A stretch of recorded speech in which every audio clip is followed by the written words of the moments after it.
ating pagdiriwang sa buong buwan ng Oktubre ay dalawang bagay. Pagpapahalaga sa kultura at yaman ng karunungan ng ating mga kapatid at kalusugang pangkalisipan.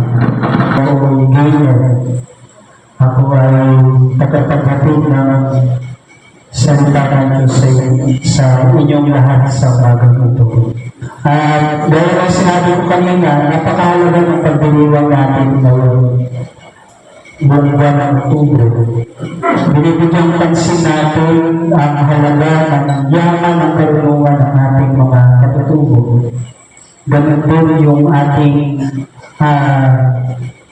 pagbibigay halaga sa kalusugang pangkaisisan. Sa mundong ating ginagalawan ngayon, napakahirap na ng buhay. Pero pag sumilip ka sa buhay ng mga kapatid natin katutubo, napakasimple. Tayo, pag wala ng internet sa bahay, nasisiraan tayo ng balat. Pero sila, kontento sila sa kung anong meron sila. Bahagi ng kanilang buhay ang kanilang kapaligiran. Pero tayo, sa paligid natin, hindi tayo nakakaramdam ng kapahingaan dahil stress tayo lalo. Kailangan natin siguro sa nasikin yung yaman ng karunungan ng ating mga kapatibo. At kung paano natin ito malabangin sa pagsasaayos ng kaibigan upang yung ating kaisipan ay hindi laging nabubugbog sa bilis ng pagkaroon ng ating mundo. Speaking of kaluluman, merong tatlong aklat sa Biblia ang itinuturing na wisdom literature. Alam niyo ba yung wisdom literature? Meron tayo sa ating Pilipino na yung mga kasabihan. Sa Biblia, merong wisdom literature. Tatlong aklat. Sige nga, sino makapagbibigay ng isa? Kami pa, or brothers. Ano yung pangalawa? Song.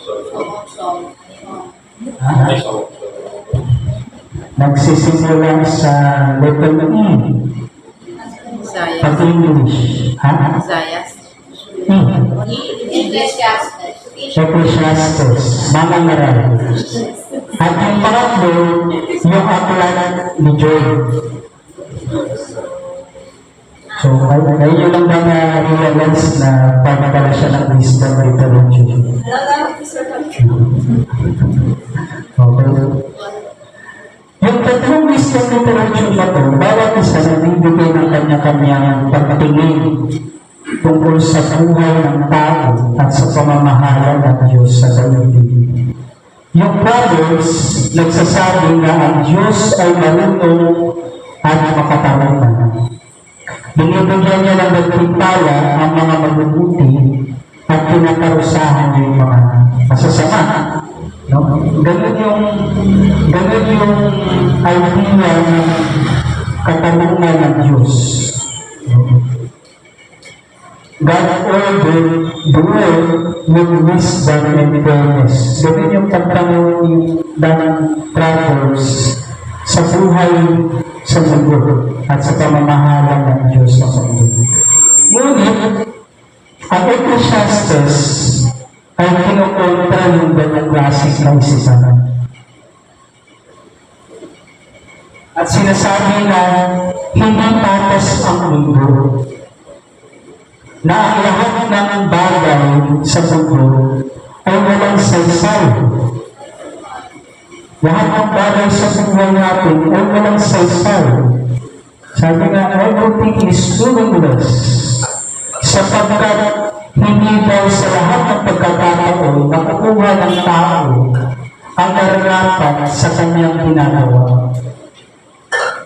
Ang masama ay karaniwan nagtatagumpay. Diba? Sa mundo natin ngayon, nakikita natin yan. Ang masama, minsan sila tayo nagtatagumpay. At ang mga mabubuti, madalas nagdurusa. Nakita yun ng mga ngayon. At sinabi niya, hindi para sa mundo. Walang saysay ang buhay ng tao. Hindi patas sa mundo. Ipinapakita lamang ng mga ngaral na ang buhay sa mundo ay napaka-komplikado at mahirap unawain. Hindi porket mabuti ka, gumagawa ka ng mabuti sa paningin ng Diyos, ay makakaiwas ka na sa pagburusa. At hindi porket na masama ka, hindi ka na makakatikim ng pagpapala o kabutihan. Kung kaya binabalik tayo nito sa katanungan na ang Diyos nga ba ay marunong at makatapangan? Merong minsan nagsasabi na, totoo bang may Diyos? Kasi kung may Diyos, bakit ganito ang buhay? Bakit hindi patas? Bakit pinapabayaan ng Diyos na maghari ng kasamaan? Magtatagpay ang mga masasama at magdusa ang mga mabubuti. Naging tanong niyo na ba yung isa? Philosophical question yun eh. At ang katanungan ito, ang siyang pinatalakay sa huling aklat ng isda, yung Job.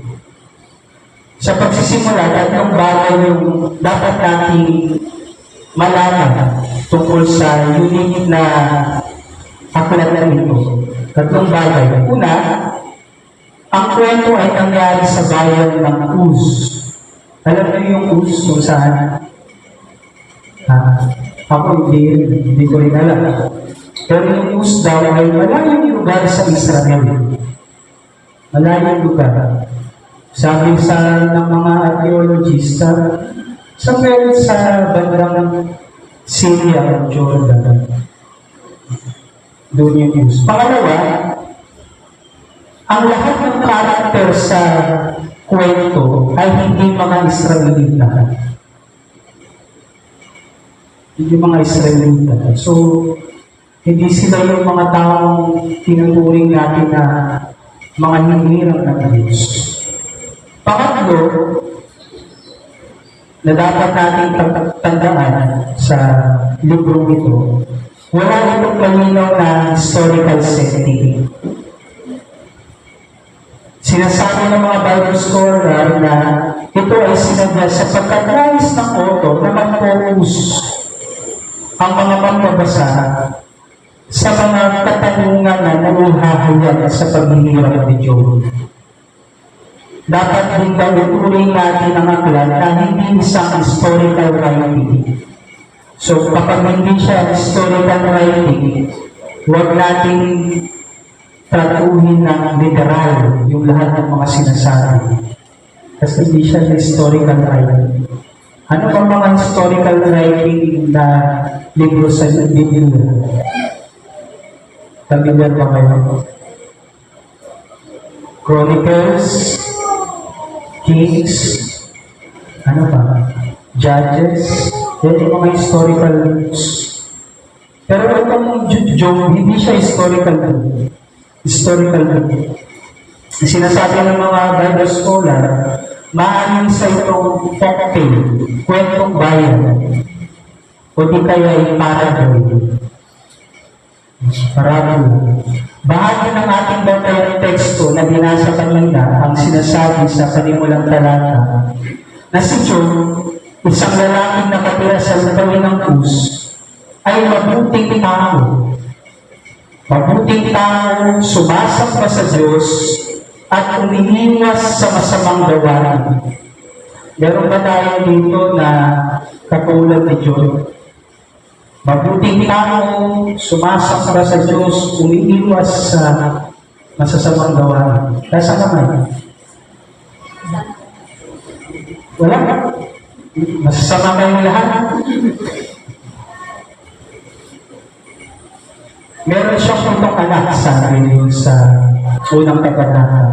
Meron siyang 7 anak na lalaki at 3 anak na mga babae.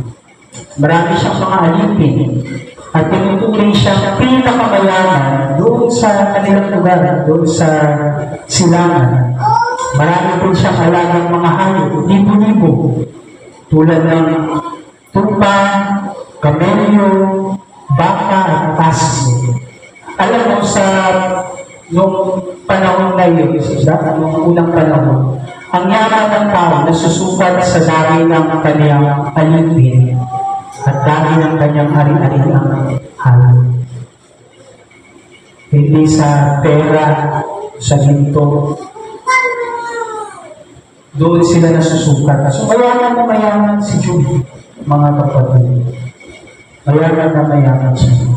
Pero sa kabila ng yaman at kaginhawaan na meron siya, nagsisikap siyang sumunod sa Diyos at pangingap na huwag ilapasahan ang banal nitong pangalan. Pero isang araw, nagkaroon ng pagpupipod yung mga anak ng Diyos. Doon, nakalagay sa chapter 1, anak ng Diyos. Pero sa ibang translation, sinasabi na mga nilalang sa langit, mga heavenly creature. At namarap sila kay Yahweh. Sa bahaging ito, nagsimula ang mga bagay na mahirap maunawaan, lalo na sa bahagi ng Diyos na isang maibigin at makatagawang Diyos. Sa verse 6 kasi, sa takahong iyon, sinasabi na naroon din daw si Satanas. Take note yung word na Satanas. Ito ay Hebrew word na ang ibig sabihin ay accuser. Sabihin nyo nga, accuser.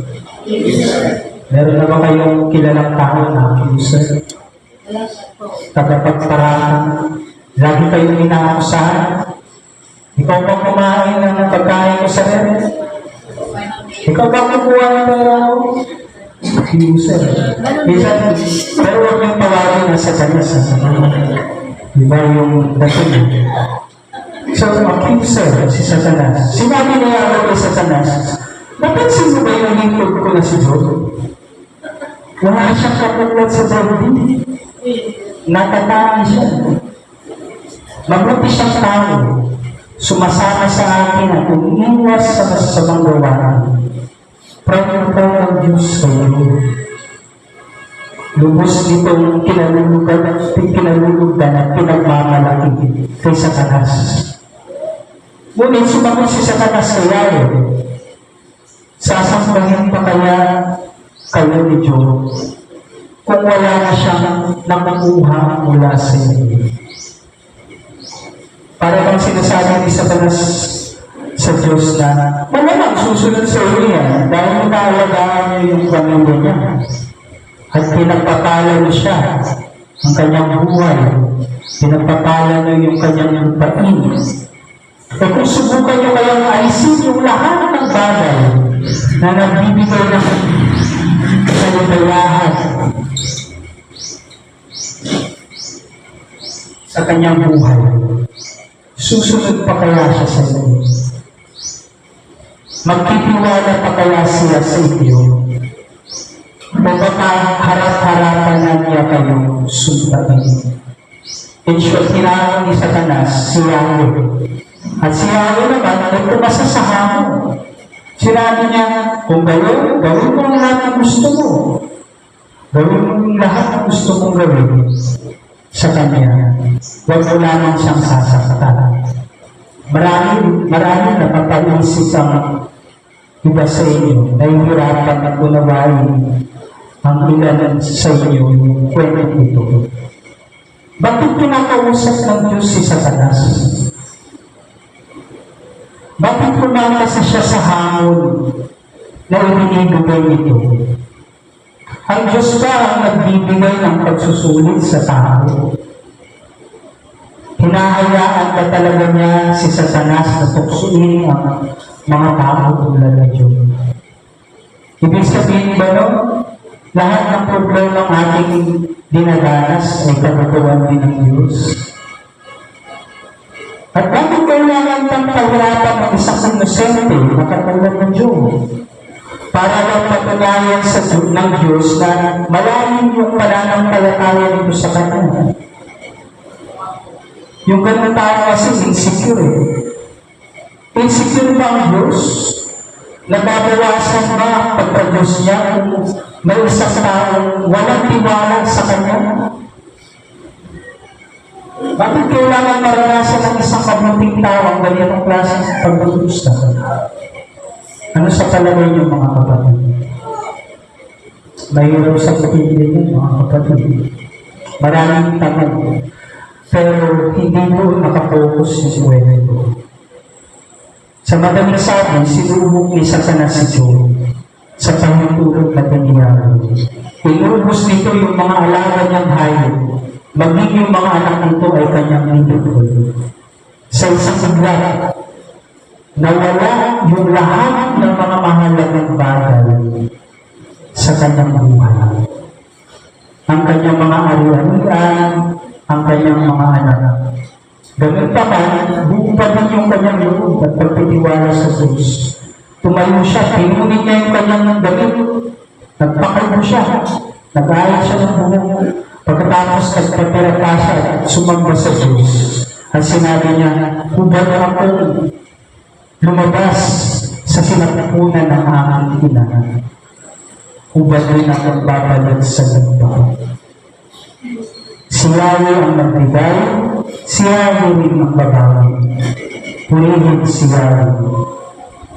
The Lord gave, and the Lord has taken away. May the name of the Lord be praised. Nagpuri pala siya sa Diyos sa kabila ng matinding pangyayari. But wait, there's more. Diba? There's more. Hindi pa pala natatapos doon yung kanyang pagkurusa. Sa chapter 2, ng ating binasa, nagkita ulit si Satanas at si Yahweh. At sinabi, pinagpalakon ulit ito yung kanyang lingkod na si Job. Napansin mo ba yung lingkod mo si Job? Wala siya katulad sa daigdig. Mabuti siyang tao, sumasamba sa akin at uminiwas sa masamang gawain. Hindi mo ako pinsalain siya kahit wala sa katagalan, subalit nananatili pa rin siyang kapat sa akin.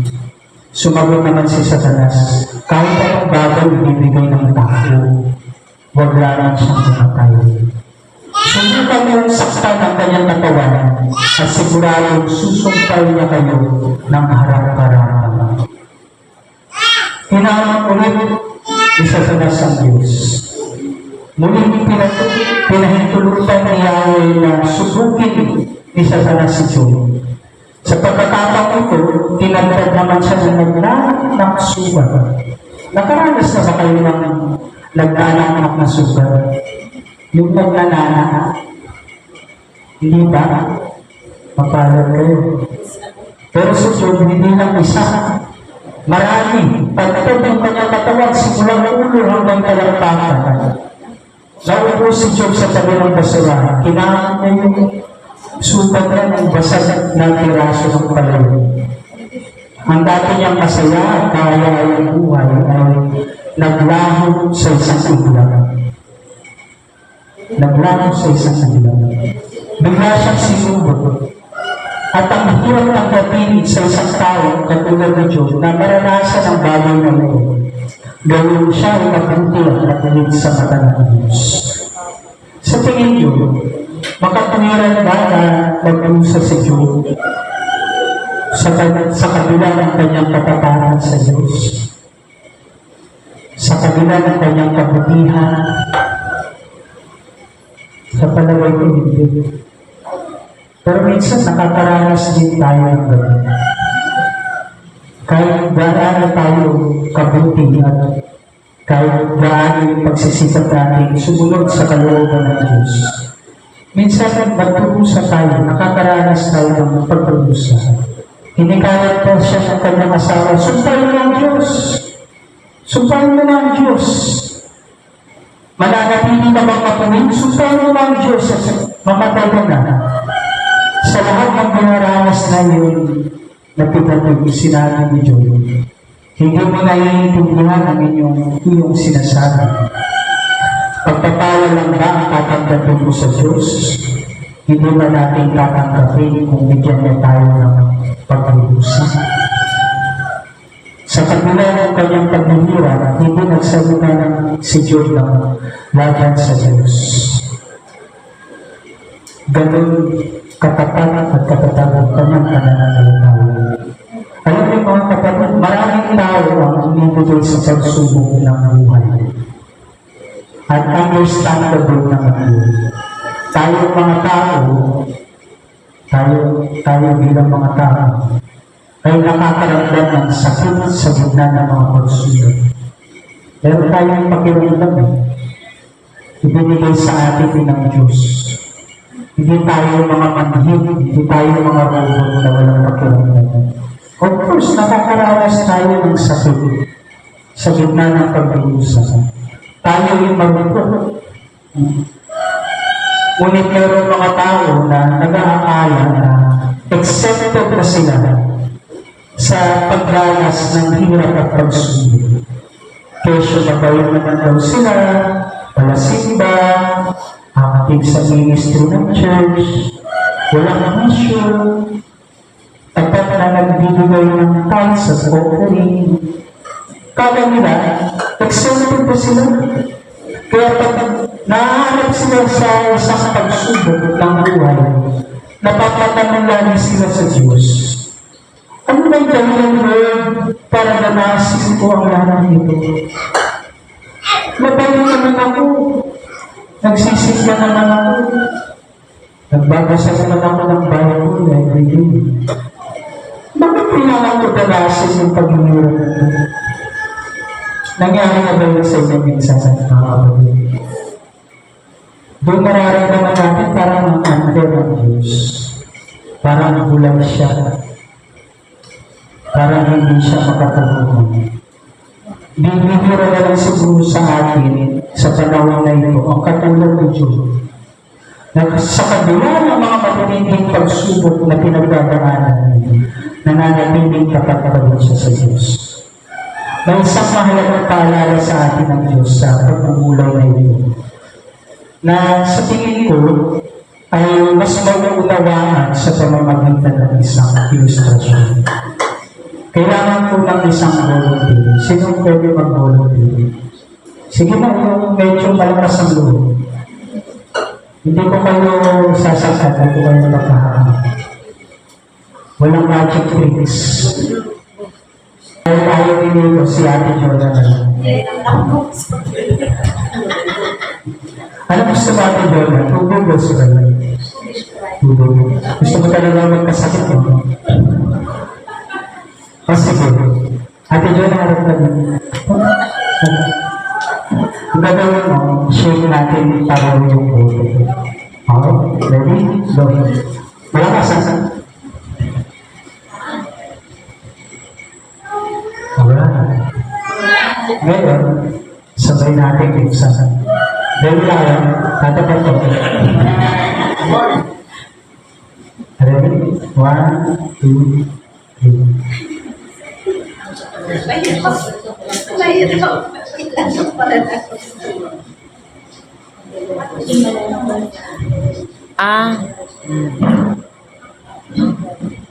Inumin mo. Oh, inumin mo.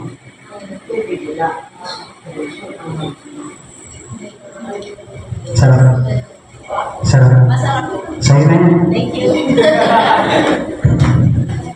Ano yung napansin ninyo?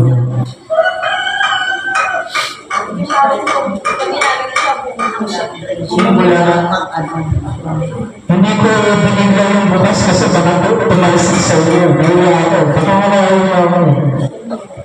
Pero kung binigla ko yun, sasakit yun, diba? Aapa, bubula. Pero bakit ganun? Bakit ganun? Pareho naman kami nag-alog ng boto. Sa kanya yung bumula. Sa akin, bumula at makaw. Bakit ba? Ano kasi puno? Mas kalmado yun, hindi. Puno sa kanya, hata dito. Hindi naman puno sa kanya. Parang may back. Anong problema? O sige, pag-usapan mo. Kasi sa inyo, sa kanya water. Walang ano yung walang halo. Ayun ano. Sa kanya kasi tubig eh, sa akin soft drinks. Nagpapatunay lamang itong mga kapatid. Makinig kayo. Nagpapatunay lamang itong mga kapatid na ang problema ay hindi sa pag-alo, kundi sa kung ano yung nasa loob ng buto. The problem is not the shaking, but what is inside the bottle. Sa ating buhay, hindi problema ang mga pagsubok o pagsusulit na dumadating sa atin, na nagpapayanig sa atin. Kaya nasabi nila, huwag mong sabihin problema, pagsubok lang yan. Di ba? Pagsubok lang yan. Ang problema ay kung anong nasa loob natin, kung ano ang lumalabas sa atin tuwing tayo ay masusubok. Kung paano tayo nagre-respond sa pagsubok ng buhay. Hindi naman ibig sabihin ito mga kapatid na kailangan natin siguraduhin na tama lagi yung ating response sa pagkarang natin sa pagsubok ng buhay. Hindi naman ibig sabihin na ito na hindi na tayo magiging honest sa ating nararamdaman na sakit. Hindi naman yung ibig sabihin ito na puro na lang positive ang magiging feedback natin sa Diyos. At isasasabi na lang natin yung mga negative na experiences na ating nararamdaman. You know, the Lord is not blind in our struggles in life.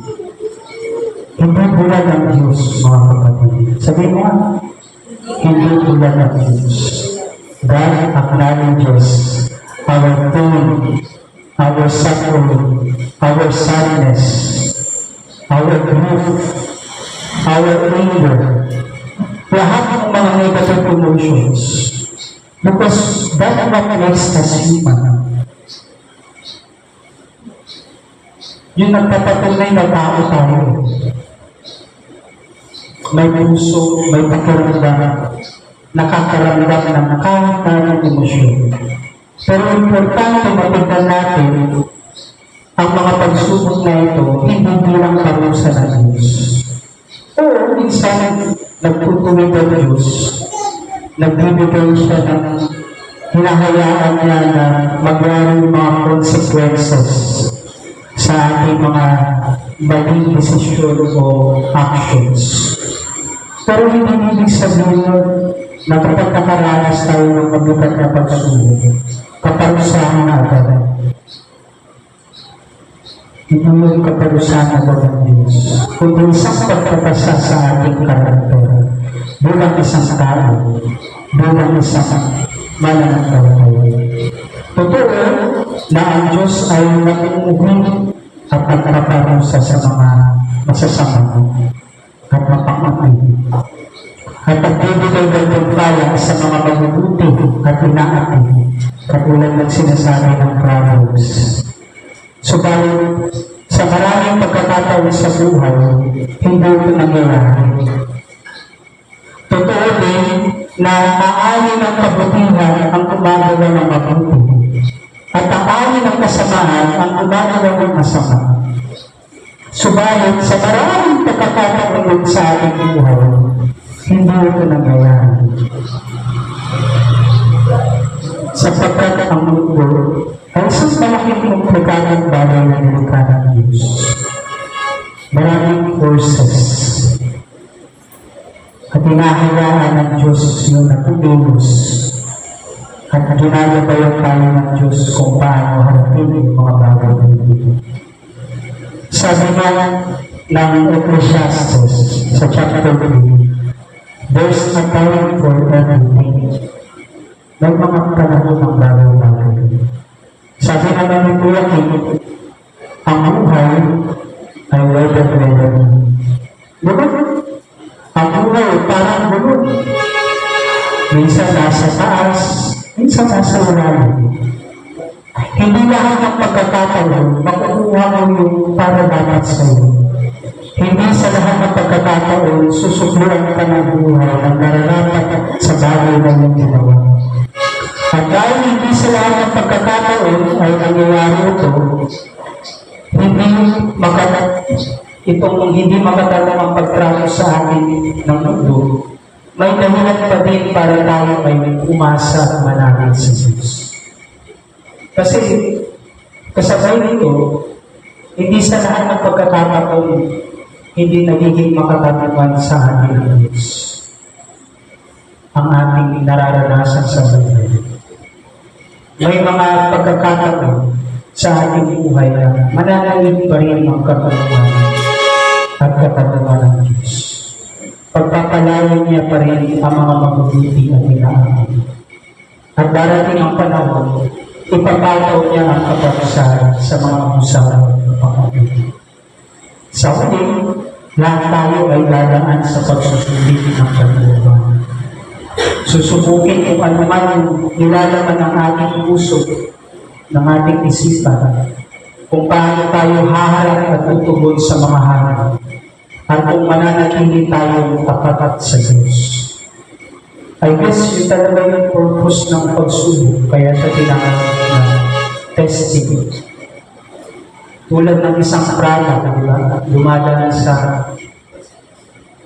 quality control upang masiguro na the best version ng ating sarili ang mapoproduce. At kung may sira man, maisasaayos niya. Kaya matuto tayong tanggapin ang bawat pagsubok na isang pagkakataon upang pinuhin tayo, kasahin tayo, i-purify tayo, maalis yung mga bagay na naghihila sa atin sa pababa, nagpaparami sa atin upang palakasin tayo at sa maipanganak ang best version ng ating sarili. Dalangin ko sa dinaranas ng pagsubok ngayon, kung meron man, o sa dadanasahan yung pagsubok sa hinaharap, patuloy kayong hubugin ng Diyos sa aral na iyong mapupulot sa inyong mga karanasan.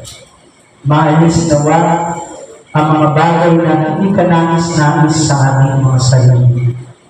At patayin ang isang panibagong sarili na hinubog ng katanungan at pag-ibig ng Diyos. Sumaatin nawa ang pagpapalang ito. Amen.